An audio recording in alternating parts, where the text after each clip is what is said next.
नमस्कार मित्रों, पीएसटॉल अंक विद्या ज्योतिष शास्त्र हस्तरेखा यूट्यूब चैनल पर आप सबों का हृदय से स्वागत है। बहुत बहुत अभिनंदन है। हस्तरेखा ज्ञान की श्रृंखला को आगे बढ़ाते हुए आज मैं आप लोगों के समक्ष चर्चा कर रहा हूँ बुद्ध योग के संदर्भ में। जैसा कि इसके पूर्व भी मैंने कई योगों के संबंध में चर्चा कर चुका हूँ। जो लोग हमारे वो एपिसोड नहीं देखे हैं कृपया वो देखें। तो चलिए हम किस तरह समझने में सक्षम होते हैं किसी भी योग के संदर्भ में,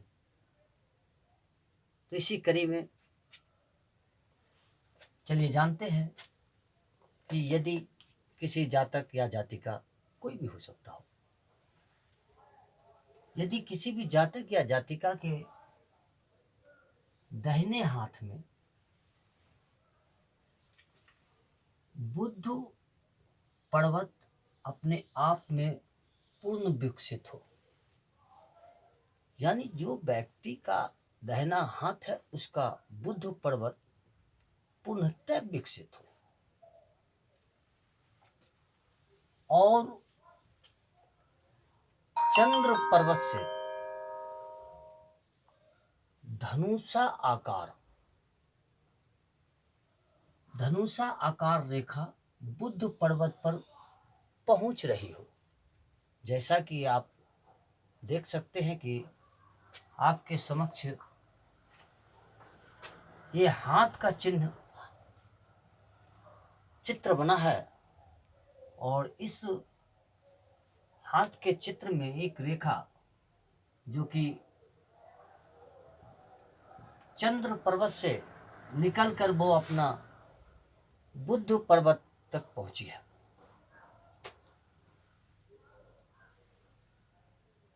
वो अपने गंतव्य स्थान पर पहुंची है। साथियों, इसके अलावा भी किसी के भी विषय में फलाफल करने के पहले अन्य और कई भी फैक्टरों का अध्ययन करना होता है। अभी सिर्फ बुध योग के संदर्भ में मैं चर्चा कर रहा हूं। तो चंद्र पर्वत से निकलकर वो बुध पर्वत पर रेखा पहुंची है और वो रेखा मार्ग में कहीं पर भी टूटी, कमजोर, जंजीरदार या अधिक मोटा या उस रेखा में किसी प्रकार का भी डैमेज ना होना चाहिए। किसी प्रकार अन्य रेखा द्वारा प्रभावित नहीं रहना चाहिए। तो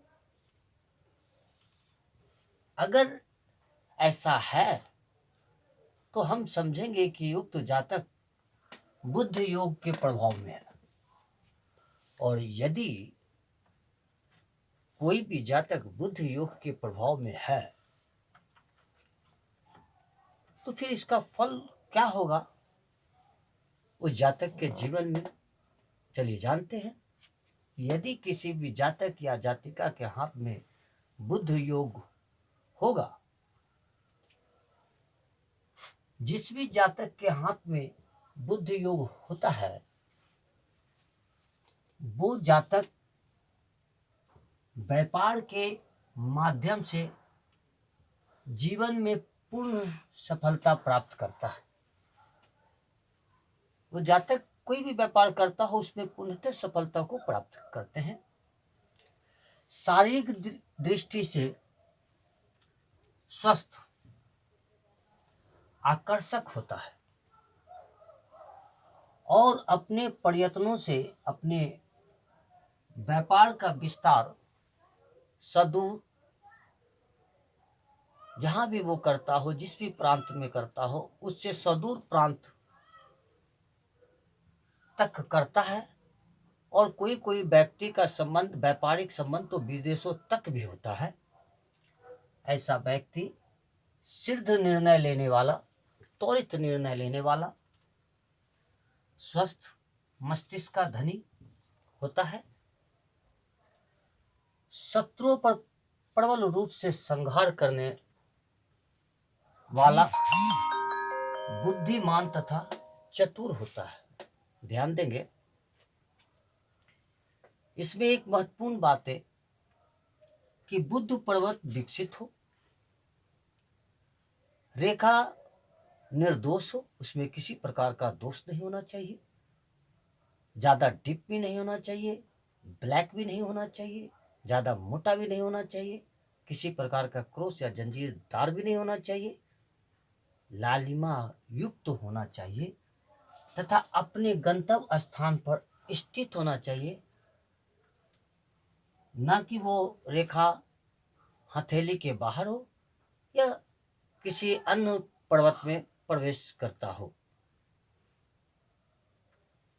तो अगर ऐसा है तो वो व्यक्ति के जीवन में बुद्ध योग का ये फलाफल प्राप्त होता है।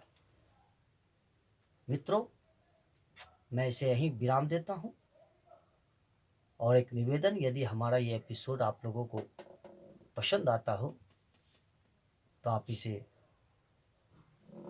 लाइक करें, मित्रों के साथ शेयर करना ना भूलें, ताकि हमारे द्वारा बनाए गए वीडियो समय समय पर आप तक पहुंचने में सुविधा होगी।